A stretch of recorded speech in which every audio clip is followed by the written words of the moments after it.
So guys काफ़ी दिनों के बाद मैं आज निकला हूँ आप लोगों से बातें करने के लिए। एक्चुअली मेरा एक काम था तो मैंने सोचा कि चलो आपसे बातें भी हो जाएंगे। अगर किसी ने पिछला वाला वीडियो नहीं देखा होगा प्रसाद के बाइक की डिलीवरी का, तो उस वीडियो की लिंक जो है इस वीडियो के नीचे आपको मिल जाएगी, तो प्लीज़ ज़रूर चेकआउट करना। प्रसाद ने हाल ही में एक नई बाइक ली है BMW 310 GS। आज का वीडियो स्टार्ट करते हैं। एक्चुअली मैं आया था छोटे से काम से तड़ोजा, सो यहाँ से मैंने सोचा कि चलो आपसे बातें ही कर लेते हैं। अभी शाम का जो टाइम हो रहा है 4:30 हो रहा है एंड मेरा काम अभी ख़त्म हुआ है। सो मैं निकला हूँ यहाँ से घर पे। बेसिकली आज का वीडियो बनाने का एक छोटा सा मोटिव है। बहुत सारे लोगों को ना ये सवाल है कि हमारी जो लद्दाख राइड है, जो हमारी ड्रीम राइड थी, वो कंप्लीट हुई है या फिर नहीं हुई है। एंड क्यों मैंने मनाली तक ही वीडियो बनाया, मनाली के आगे कोई एपिसोड क्यों नहीं आया, या फिर रिटर्न की जर्नी जो है मैंने क्यों मतलब वीडियो नहीं बनाया उसके बारे में। सो उसी सारी चीज़ों के बारे में बात होगी।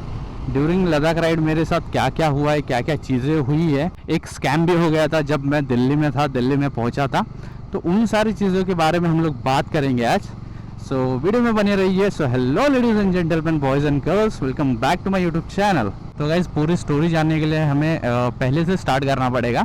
जब हम लोग लास्ट एपिसोड में थे, यानी कि कारू टू मनाली, बीच में टांगलांगला पास में जो है ना मेरा फॉल डाउन हुआ था, और वो 1-2 बार नहीं बल्कि 3 से 4 बार मैं वहाँ पे गिरा था कंटिन्यूसली। सो उस वजह से क्या हुआ था, मेरा जो माइक का सेटअप था, आपको पता ही होगा गोप्रो में पहले अडेप्टर लगता है, उसके बाद माइक लगता है। तो उस वक्त क्या हुआ, जब मैं गिर गया था तभी मेरा माइक वो गोप्रो के एडेप्टर के अंदर ही टूट गया, जिस वजह से मेरे पास कम्प्लीटली मतलब ऑप्शन ही नहीं था कि मैं दूसरा कोई माइक यूज़ कर सकूँ। तो जिस वजह से मुझे बहुत दिक्कत हो रही थी। तो मैंने क्या किया, टांगलांगला पास टू मनाली जितना भी आपने वीडियो में देखा होगा वो पूरा वॉइस ओवर किया है मैंने। हालांकि कुछ लोगों को समझ में नहीं आया होगा, लेकिन वो पूरा वॉइस ओवर है, ठीक है। तो ये सबसे पहला रीज़न है कि मैंने मनाली तक ही वीडियो बनाया। Second reason is mic setup ही नहीं है, तो मेरा मन भी नहीं कर रहा था कि मैं आपको कुछ एक्सपीरियंस करा पाऊँ। तो मनाली से दिल्ली तक मैंने सोचा कि मनाली से दिल्ली तक हम लोग जाते हैं एंड दिल्ली से जो है वो बाइक ट्रांसपोर्ट करवाते हैं एंड वहाँ से मैं ट्रेन से चला जाऊँगा। बिकॉज मेन जो था हमारा सर्किट था लद्दाख का, जो कि हम लोग ने कंप्लीट कर दिया था। लेह टू मनाली जो कि सबसे बड़ा एडवेंचर था मेरे लिए, तो वो ही करने के बाद मनाली तक हमारा एडवेंचर खत्म हो जाता है। मनाली के आगे, मनाली से दिल्ली तक इतना कुछ खास नहीं था, वही हाईवे। तो मैंने सोचा दिल्ली तक जाते हैं एंड दिल्ली से हम लोग बाइक को जो है वो ट्रांसपोर्ट करा देंगे। क्योंकि जब मैं दिल्ली में पहुंचा तब भाई लिटरली बता रहा हूँ 45 डिग्री से ज़्यादा वहाँ पे गर्मी थी उस वक्त। एक्चुअली दिल्ली में मैं 2 दिन के लिए था, तो जब भी मैं बाहर निकलता था तो इतना ज़्यादा गर्मी हो रही थी भाई, लिटरली मतलब बाइक चलाने का मन नहीं कर रहा था। इसलिए मैंने वहाँ पे बाइक जो है वो ट्रांसपोर्ट करा दी। जब मैंने सोचा कि मुझे बाइक ट्रांसपोर्ट करानी है मुंबई के लिए, तब मैंने बहुत सारे कंपनीज गूगल पे सर्च की जो व्हीकल ट्रांसपोर्ट कराते हैं। तो उसमें से मुझे ना एक रेफरेंस मिला, natural cargo packers and movers. उनको मैंने कांटेक्ट किया तो उन्होंने मुझे प्राइसिंग बताई कुछ ट्रांसपोर्ट के लिए 3500 एंड बहुत से मैंने अदर कंपनीज देखी जिनका ट्रांसपोर्टेशन का चार्जेस था वो 7000 से लेके 8000, 9000, 10000। तो यहीं पे मेरी एक गलती हो गई कि मैं सस्ते के चक्कर में चला गया। मैंने सोचा यार 3500 बहुत बढ़िया है, क्योंकि उन लोग ने मुझे वैसे ही बताया था कि हम लोग सारी गाड़ियाँ एक साथ ट्रांसपोर्ट करते हैं, इसलिए हमें थोड़ा कम खर्चा आता है, हम लोग एक सिंगल गाड़ी नहीं भेजते। तो मैंने सोचा भाई बढ़िया है, 3500 में और क्या ही चाहिए। मतलब ट्रांसपोर्ट हो रही है हमारी bike Delhi to Mumbai. Because मेरे पास ना छुट्टियाँ भी कम थी और मेरी छुट्टियाँ ऑलमोस्ट ख़त्म होने आई थी, तो मैंने ये तरीका आजमाया। और ट्रांसपोर्ट के लिए ना दिल्ली में बहुत सारे आपको ना पैकर्स एंड मूवर्स मिल जाएंगे, जो कि भाई सभी के सभी फर्जी है। तो भाई लिटरली अगर आप दिल्ली से सोच रहे हो बाइक ट्रांसपोर्ट कराने का, तो जो ऑथोराइज होंगे उनसे ही करा लो, या तो सबसे बेस्ट है ट्रेन से भिजवा दो। हाँ, हालांकि ट्रेन में डैमेज होती है बाइक, बट भाई वो सेफ तरीका है। अगर आप दिल्ली से बाइक कहीं पे भी ट्रांसपोर्ट कराने की सोच रहे हो और दिल्ली में आपको इतने सारे पैकर्स एंड मूवर्स मिल जाएंगे जो कि आपको बोलेंगे 3500, 4000, 5000, बट ये सब भाई स्कैम है। इन लोगों का स्कैम है, बहुत बड़ा स्कैम है। और बहुत सारे वैसे शॉप थे, मैं जब उनके एरिया में गया था बाइक लेके ट्रांसपोर्ट कराने के लिए, उन्होंने बोला था, लिटरली बोला था मुझे कि हमारे ऑफिस में आ जाओ, यहाँ से बाइक तुम्हारी पैक होगी और यहीं से ट्रांसपोर्ट हो जाएगी। तो मैं उनके एरिया में गया था, तो बहुत सारे ऐसे शॉप थे ट्रांसपोर्ट के, पैकर्स एंड मूवर्स के, तो उनका बिजनेस ही है वो। बट होता क्या है, सबसे पहले आपको कम अमाउंट बताते हैं, 3500, 4000, 5000, लेकिन जब आपकी बाइक ट्रांसपोर्ट करने के लिए लेते हैं वो, सबसे पहले तो बताएंगे नहीं कि आपकी बाइक कब ट्रांसपोर्ट होगी और कब पहुंचेगी, ठीक है। ये आपको ऐसे ही बता देंगे कि हाँ कल परसों आ जाएगी, 2 दिन में आ जाएगी, 3 दिन में आ जाएगी, लेकिन ऐसा कुछ भी नहीं होता है भाई। लिटरली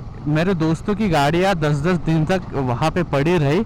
आखिरकार हम लोग ने रिटर्न दिल्ली में जाके उनकी बाइक छुड़वाई है। ऐसी भी कंडीशन आई है भाई हमारे पास। द्वारका 25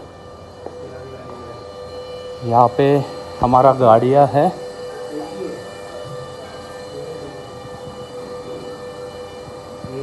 यही है ना, ये गाड़ी है अपना।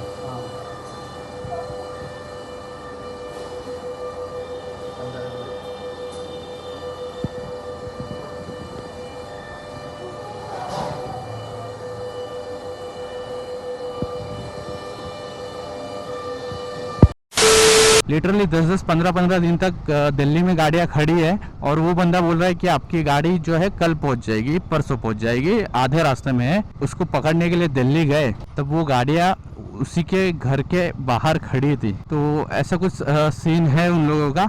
तो इन लोगों पे बिल्कुल भी भरोसा मत करिए भाई। आप ऑथोराइज कोई पैकर्स एंड मूवर्स होगा उनके पास से आप बाइक जो है वो ट्रांसपोर्ट कराइए। तो ये एक स्कैम हो गया था दिल्ली में मेरे साथ जब मैंने बाइक ट्रांसपोर्ट करवाने ली थी।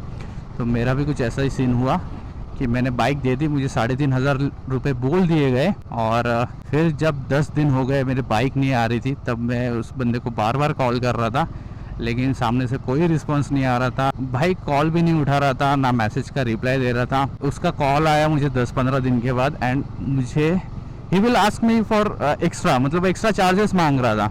12,000 रुपये लिटरली मेरे पास मांग रहा था कि तुम्हारी गाड़ी कल पहुंच रही है, मेरे को 12,000 ट्रांसफ़र करो वरना मैं गाड़ी दूंगा नहीं। भाई मेरा माथा गर्म हो गया। मैं इतना ज़्यादा गुस्सा हो गया उस बंदे पे। लिटरली मैंने जहाँ पे गाड़ी दी थी मुझे बढ़िया लगा, मतलब जब स्टार्टिंग में भाई मुझे लगा कि 3,500 सही है, बढ़िया है। तो मैंने मेरे दोस्तों को भी रेफरेंस दिया कि भाई 3,500 में गाड़ी ट्रांसपोर्ट हो रही है। तो उन लोगों ने मेरे भरोसे पे उनको दे दी उनकी गाड़ियाँ, जो कि हम लोग ने बाद में जाके गाड़ियाँ छुड़ाई वहाँ पे। और मेरी गाड़ी जो है 15 दिन के बाद जो है वो मुंबई में पहुंची, लेकिन वो मेरे पास एक्स्ट्रा चार्जेस मांग रहा था बट मैंने दिए नहीं। भाई हम लोग ने लिटरली रात रात को जाग के उसका लोकेशन निकाला कि मुंबई में कहाँ पे गाड़ियाँ आती है दिल्ली से। तो ऐसे कर करके हमें एक लोकेशन मिला जो कि तड़ोजा में ही था।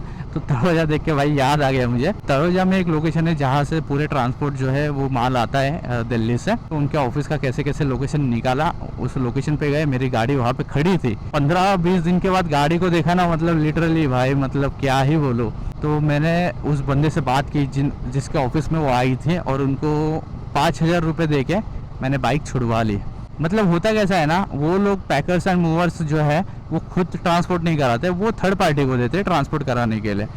मतलब हम लोग को 3,500 बोलेंगे, पहले हम लोग 3,500 दे देंगे, उसके बाद सामने वाले को 5,000 में ट्रांसपोर्ट करवाने के लिए बाइक देंगे वो, और हमसे 12,000 लेंगे। इसमें से 5,000 का सिर्फ ट्रांसपोर्ट चार्जेस है, बाकी सब उनकी जेब में। तो ये ऐसा कुछ है इनका बिजनेस। बहुत स्कैम करने वाले बैठे भाई दिल्ली में। तो अगर आप सोच रहे हो दिल्ली से कोई भी चीज़ ट्रांसपोर्ट करवाने का, भाई बिल्कुल भी मत करवाना। ऑथोराइज में कराओ, गति में कराओ। लिटरली हमें पुलिस स्टेशन तक जाना पड़ा इस चीज़ के लिए, कंप्लेंट करवानी पड़ी उस बंदे के खिलाफ। पुलिस कंप्लेंट करने के बाद भी वो नहीं बता रहा था कि बाइक कहाँ पे है, क्योंकि वहाँ पे टोटल 3 बाइक थी, उसमें से 2 बाइक तो उसके घर के नीचे ही खड़ी थी और 1 बाइक जो है वो मिसिंग थी।